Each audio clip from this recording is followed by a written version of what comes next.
ഒരു 3D എഫക്റ്റുള്ള പാറ്റേണാണ് ഞാനിന്ന് try ചെയ്യാൻ പോകുന്നത്. കറുപ്പും വെളുപ്പും നിറങ്ങൾ ചേർന്ന ഈ വേവി ലൈൻസിനെ ഒരു ഒപ്റ്റിക്കൽ ഇല്യൂഷൻ ടൈപ്പാണെന്ന് നമുക്ക് പറയാം. ഇതൊരു മൂവ്മെൻ്റ് ഉള്ള ചിത്രത്തെ പോലെ നിങ്ങൾക്ക് തോന്നുന്നുണ്ടോ? ഈ വരകൾ തമ്മിൽ ഒരിക്കലും കൂട്ടിമുട്ടാൻ പാടില്ല. വെളുപ്പ് എന്നത് ശാന്തിയുടെയും സമാധാനത്തിൻ്റെ നിറമാണ്, എങ്കിൽ കറുപ്പാണെങ്കിൽ വെളുപ്പിൻ്റെ ജസ്റ്റ് ഓപ്പോസിറ്റും. ഈ ചിത്രത്തിലെ വരകൾ നിങ്ങൾക്ക് ഒരു വഴികളായി തോന്നുന്നുണ്ടോ? നമ്മുടെ ജീവിതത്തിലെ വഴികൾ.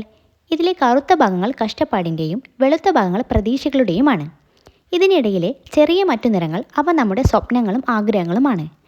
ഇതൊരു ബ്ലാക്ക് ആൻഡ് വൈറ്റ് ചിത്രം മാത്രമായി തോന്നുന്നവർക്ക് അങ്ങനെയും, മറിച്ച് ഞാൻ പറഞ്ഞതുപോലെ ഇത് നമ്മുടെ ജീവിതമായി കണക്കിലെടുക്കുകയാണെങ്കിൽ നമ്മൾ നമ്മുടെ ഓരോ ആഗ്രഹങ്ങളും നേടിയെടുക്കുവാൻ ഒരുപാട് കഷ്ടപ്പാടുകൾ നേരിടേണ്ടി വരും. പ്രതീക്ഷകളോടെ കാത്തിരിക്കുക, അതിനുവേണ്ടി എപ്പോഴും പ്രയത്നിച്ചുകൊണ്ടേയിരിക്കുക. ലൈഫ് അതൊന്നേ ഉള്ളൂ, അത് സന്തോഷത്തോടു കൂടിയും സമാധാനത്തോടു കൂടിയും മുന്നോട്ട് പോവുക. അപ്പോൾ ഓക്കെ, ബായ്.